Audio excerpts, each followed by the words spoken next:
Let's get on to the next topic, if we could, Chief. And we have some deals going on. Some clubs like buying people, City and Chelsea, obviously. But let's just start with Villa. Little bit of news there, and then we'll go from there across to City and finish with Chelsea. So Villa first. Yeah, other clubs can actually do deals and complete things, truth be known. A bit of a strange phenomenon in other parts of the UK. So, yeah, Aston Villa complete the deal, don't they, with Borussia Dortmund? Yeah, who knew? And Donnell Marlon is their winger. And they can even sell players at the same time. So, Jadon Philogene, he's gone to Ipswich. So, one in, one out at Aston Villa. What about City then? Because this makes me laugh. You know, City are doing what they're doing, and I think we touched on it the last day, but I'm going to reiterate just in case people didn't hear that last show.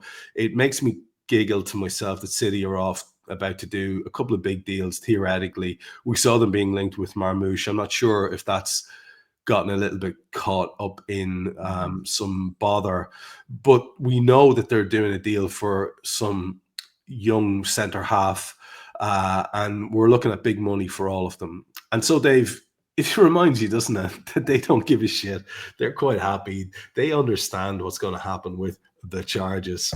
And it's essentially for all of our pals, and I understand why you would be doing it in a world where I was possessed of enough innocence, I would be doing it as well. But realistically speaking, you're not going to be heading off and spending that kind of money if you think you're going to get hit with even massive fines. They probably know the fine's going to be manageable. So I just thought this was interesting. But what is the story with City and the players they're being linked to? I actually have a theory on this that it's almost going to be like a Monty Python sketch when it comes out. It's going to be, they're not a football club. They're a very naughty boy, and we've told them to behave going forward. Like that. That's what it will be, pretty much realistically. But yeah, they've done this deal with Vitor Rice, that young Brazilian, left-footed, very, very highly rated by a lot of clubs. But money talks, doesn't it? That's the first one. I'm probably pronouncing this other guy's name wrong if we've got it as well. Kusanov, I think it is. It's worth about 64 at Scrabble. And, you know, that's around 40 million euros. The only other update we had, which was important, this came through, is Marmoush obviously wants to go. He's going to get a massive wage if he does go, but they still can't get this fee agreed with Frankfurt. And Frankfurt, Marcus Kroescher especially, are known negotiators. I mean, they do people over for forwards, don't they? Like Luka Jovic, Randall Kolo Muani and that. So they're going to ask top dollar. He played for Eintracht Frankfurt the other night, Trev. So people were like, this is really, really close. Like, hold on, he's playing. So whether they're just like, listen, if you don't stump up this money, and let's not pretend Manchester City haven't got it, and let's not pretend Manchester City can't afford it, they're not going to get it done. So I am intrigued by Marmoush. That is the one that just seems to be a little bit quiet, but it's also Manchester City. So if it comes down to haggling over 5 million quid or whatever it is, we know how this one finishes, and we still expect City to end up with 3 new signings, if not more, by the end of this window. Now, we were hopeful as well, weren't we, that Chelsea would go buck wild and get old crazy Todd back in the gunship. But it seems to be more about them trying to get rid of people at the moment. I know there is, however, one interesting twist on this in terms of a Bowley swap. So chat to us about Chelsea and what's going on there. Like I said, mostly I'm hearing about outs there. Yeah, it's God bless Sweeney Todd. He still gives us something most weeks. And as we said last summer, he was the only sort of owner to propose all these player trades, American style, etc. And now the latest one on the block, Christopher Nkunku, 70 million package to Bayern Munich. In return, as it says there, Matthias Tell. I mean, it wouldn't surprise you if this gets done. All the info is Nkunku wants to go. He's not in the first choice lineup, isn't he? They'd happily see it. Tell, not exactly having great guns, shall we say, at Bayern Munich. So this could be one of those swaps that benefits everyone. And just, we like a swap. We like sort of Sweeney Todd coming in and changing things up a little bit that way. The other bits, I mean, they're amazing. Dizazi, they didn't want him. So they put him in the lineup to try and sell him with all their injuries and bits. And now they don't want him again, and he's not in the lineup type of thing. So God knows what they're going to do with Disasi, but they clearly don't want the boy at all. This is amazing, Trev. Trevor Chalobah. We mentioned this story last summer. Wouldn't bow to pressure from the hierarchy to move, sign the new contract, etc. Not only did they banish him from Cobham, they banished him from all the youth team facilities. Do you remember? This was amazing. We had that story. He was training at a Bannatynes at one point. That's incredible. And and what happens today officially? Chelsea recall Trevor Chalobah. Now, he must just be the nicest kid in the world, possibly, because all the suggestions are like head down, working hard, prepared to go in. I mean, part of me thinks he would just like to set fire to someone's office, at Chelsea type of thing for how they've treated him. But he is back at Chelsea from Crystal Palace. The recall's been activated. So they're still just giving us a little bit of flavour now and again, Sweeney Todd, aren't they, in Chelsea? So, yeah, let's hope some more stuff comes out in this window. Yeah, I also, as your potential pyromaniac angle there, watch this space. You don't cross a Trev. That's all I say to you. Don't cross a Trev. It's not going to work out well for you. That's pretty much it in terms of Premier League stuff, I think. But we do have a couple other bits elsewhere. We spoke last week about Muani, and there were a couple of potential destinations, but it looks like one has been set. And then we'll finish with our pals, the basket case, and yet top of the league club that is Barca, who are reinventing the financial wheel and rolling out Joan Laporta to say big things again. So finish us with Barca, but just fill us in on Muani first. Yeah, they've shipped him around and they've got a suitor, haven't they, PSG? So Juventus, the loan, no buy option, as it says there. It's even got the here we go. So we're just waiting for the announcements. But PSG has shifted him, and we know who's coming into PSG, unfortunately. We don't need to run the Roy Hodgson meme again. This is amazing. Not as amazing, Trev, though, as digging around Barca the last few days I've got. This is brilliant.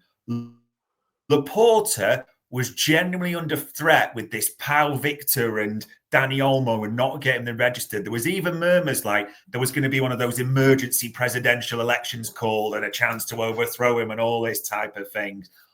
Oh, no. Big Juan's not having that because Big Juan has pulled lever number 67 and sold the VIP seats. As he confirms, and we got this info, of the 9,600 VIP seats, like, I don't know, a Kanye West concert, we've given up 420. I mean, they're naming the amount of seats they're selling now. We've given up 425, 5%. One company, unnamed, kept 360, another 75. So we can register Dani Olmo and Pau Victor. Just remember, lads, though, we don't own part of the East Wing anymore. That's for, BlackRock International, whoever's got it. So that was absolute brilliant. And not only that, at his latest address, and I almost got this from the Barca Journal that we get bits from, Laporta went for it, Trev. Literally went for it and said, everyone's corrupt. Everyone's after us. I mean, look at some of the wording and translation. It will take more than that to destabilize a club that is more than 125 years on. And apparently, as he was talking, there were people at the back going like, yes, viva Fidel, and all the sorts of things they were chanting because he was just like trying to whip it up into a frenzy, as in everyone's against us, they all hate us type of thing. But you can sell some seats to pay the bills. So every time we come to Barcelona, never mind us, I don't know why we're surprised at Barcelona. They can sell something. They can pull some lever, and they've actually pulled a lever to sell some seats. And now Dani Olmo is registered. I mean, it's tempting to just chuckle, but it can't be right what's happening. Although you've always said it with Chelsea specifically. If they can find ways to move around in grey areas and nobody's going to wrap them on the knuckles, a bit like the Grox last night in the Nottingham Forest backline, if they can just keep kicking Reds up in the air and Chris Kavanagh is not going to punish them for it, well, why wouldn't they do that? What, do we expect them not to do it? If I got away with kicking lads up in the air, I would spend my day kicking lads up in the air. So I part of me is almost like doffing whatever cap I happen to be wearing at the time to this thing. I love the selling the seats, dude. That is just hilarious. I mean, when I was in my second level school, they were trying to expand it, and they did a buy a brick campaign. Have you ever heard of this type of thing? Yeah. And apparently someone absconded with the money. I would just add a little level of intrigue to this. It just has that kind of low level hustler angle to it from Laporta, and the fact that he's juxtaposing selling seats off with big, almost political style, rabble rousing, flag waving, talking about their global fan base. It's absolutely lunatic asylum stuff. You've got to love it. I mean, it is entertaining. There is one more thing I will have that you will love on this, Trev. Go on. One of the big questions that was asked is, talk with all the Barca members and everything, was in Barcelona's accounts, legal fees made up €2.5 million. And the reason was, latest estimates have that Joan Laporta and Barcelona, obviously under his direction, have sued 13 different organizations, or tried to sue organizations and people's like, La Liga, all these companies, Nike over the kit deal as well and all that. So even the lawyers are pulling levers at Barcelona. Just incredible. That's just brilliant.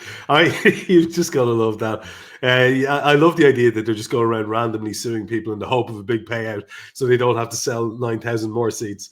Fair play to them. We should start wrapping it up there. Just a word to everyone who's following in the comments. Appreciate your contributions, lads and lasses. Thanks very much for being with us live. It is cool to know that someone's listening when you're actually doing it. It gives it an extra edge, and the fact that we have our new bells and whistles here left and right, and Dave can pop in all these cool little graphics. We're very much enjoying this process and the enhanced qualities that it offers the show. So hopefully you're getting something out of it as well, and we do thank you for your contributions. I would say that much like when you're having a conversation and someone introduces Hitler, it's fucking all over. If somebody introduces the old hashtag there that we're seeing on a regular basis, I think the conversation's going one way, lads. So maybe try and hold off, regardless of the strength of your feelings. And I'm not saying they're not shared in some way, shape, or form by many people, but there you go. We've enjoyed this very